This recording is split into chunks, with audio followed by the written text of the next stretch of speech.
Good to see y'all. My name is Michael. Today we're going to be cleaning out our sump pump basin and doing a routine maintenance on the sump pump itself. I do it twice a year, just make sure everything's functioning correctly. We have a French drain behind us that ties into the sump pump, and we have a catch basin here that also ties into the sump pump. We'll be cleaning that out as well. In the future, we're going to be moving this French drain over. We discovered a sewer line that's very shallow over here, and our French drain ain't going to go down far enough where we got it now, so we're going to move it probably about 1.5 feet closer to where I'm at right now. Anyhow, if this interests you, come along with me, let's have some fun. So the first step in all this is just to make sure this sump pump is working. So you either get you a 5-gallon bucket if you don't have a hose close by to the sump pump. I have a hose handy, so I'm just going to fill it up. Make sure your sump pump is plugged in, of course. And we're just going to fill it up and see if it drains, and we know I got a functional sump pump. Okay, I'm going to bring you in a little bit closer so you can get a look at it. Okay, here's a close-up view of the sump pump sitting in the basin. You can see about how dirty it is. That's why I clean it twice a year. And now we're going to test to see if the pump itself is working by adding water to it. So let's give it a try.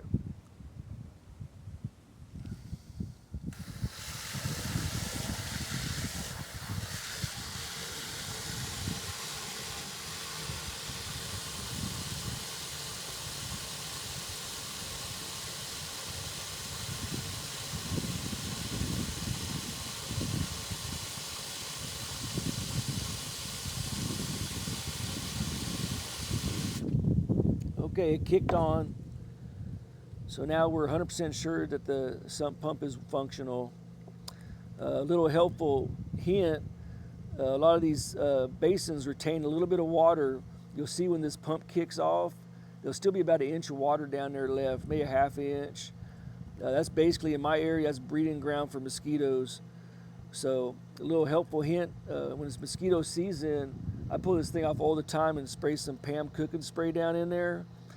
Kills the larvae, so you don't have to worry about getting attacked all spring and summer long and in the fall. Okay, next thing we're going to check is a little maintenance on the pump, see if the float's working, and then we're going to clean it out. Okay, for this step, you're going to want to unplug your sump pump. I'm fixing to stick my hand down in there. I don't want no electricity out down there, just to be safe. Whenever you get your hand down there, just make sure you got this thing unplugged. So basically all we're doing now is checking the float back here. It's similar to the one you'll see in a toilet. It goes up and down like this. This here is what kicks the pump off and on. Sometimes if there's too much debris at the bottom or a stick gets stuck right in here, this thing won't work and your pump either be stuck in the on position for a long time or just won't function. So that is working. It goes up and down, and now we're going to clean it out.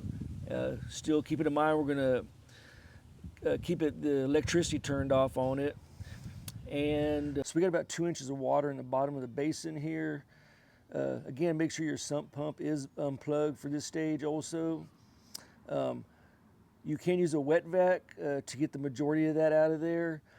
My wet vac's currently hooked up to my miter saw station, so I didn't feel like unplugging that whole system. So I'm just gonna get a big sponge, and I've done this before. It only takes a couple minutes to get all that water out of there. And then I'm gonna give it a quick rinse, use a sponge again, clean up all the extra residue, and then we'll be done. Put the lid back on, bolt it down, and you can plug your sump pump back in.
All right, this is our catch basin.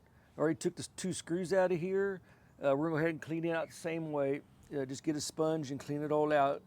This one doesn't have a sump pump in it. It just handles all the extra groundwater. If the French drain don't pick it all up, this is just a safety measure to get any extra groundwater, because this was one of the worst areas where groundwater would accumulate.